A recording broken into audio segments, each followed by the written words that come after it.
It's a privilege, it's a luxury. It's the ultimate status symbol. I'm talking about silence. And now imagine if silence had a price tag. Imagine renting an hour of peace.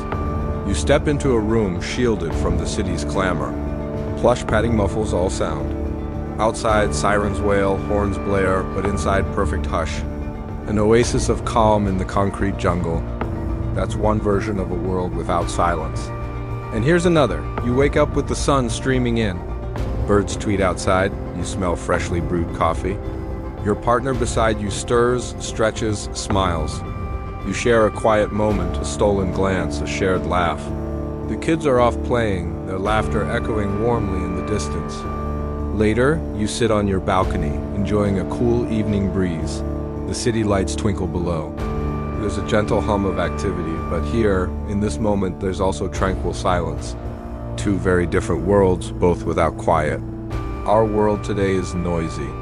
Traffic fumes, blaring sirens, jackhammers, leaf blowers, barking dogs. Sound is everywhere. Even in the quietest corners, a subtle hum of electrical devices lingers.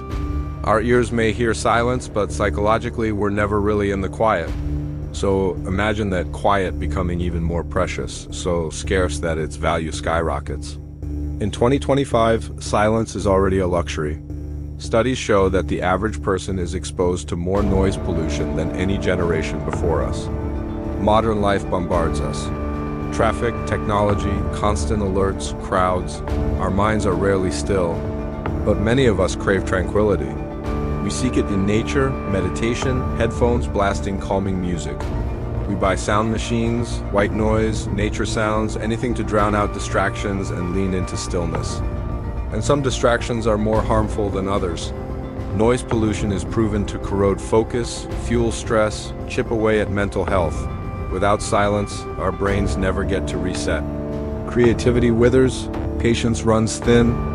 We become restless, irritable, addicted to distraction. What happens when we don't just crave silence, but must buy it? Welcome to the era of silence as service. Hotels offer silent suites, padded soundproof rooms where you can detox from noise. Some offer group sound baths, moments of communal quiet. For a fee, you could book an hour, maybe a few hours of peace. The rich could buy entire days, weeks of tranquility. And silence could become a currency. Those with means retreat to sanctuaries, enclaves shielded from sound where they can actually hear themselves think. The rest of us, we'd struggle in the endless roar, always seeking pockets of hush, always aware of the clock ticking on our temporary peace. This imagined future flips the script on silence. It's no longer free, it's powerful, it's owned by the privileged few. Here, silence isn't just peaceful, it's a status symbol. The wealthy signal their status by owning vast estates shielded from sound.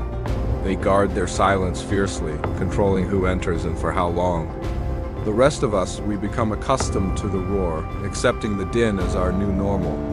We yearn for silence, but it's a luxury we can rarely afford. Silence as power, silence as privilege. Even our conversations become transactional. How often have you been in a loud environment where you couldn't hear properly? Words are lost in the din, frustration mounts, connections falter. Without silence, connections of all kinds suffer.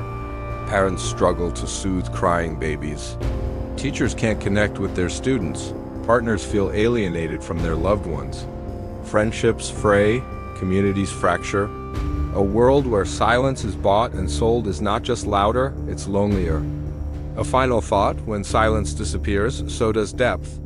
Without quiet, we can't truly listen. Without pause, conversations lose meaning. Without silence, our relationships, our communities, our world loses meaning.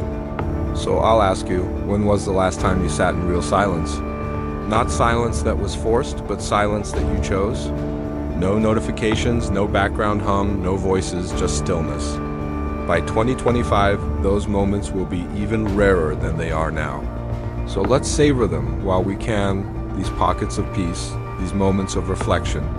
Let's use them to connect, to create, to heal. Because if silence becomes a luxury, we stand to lose far more than we can imagine.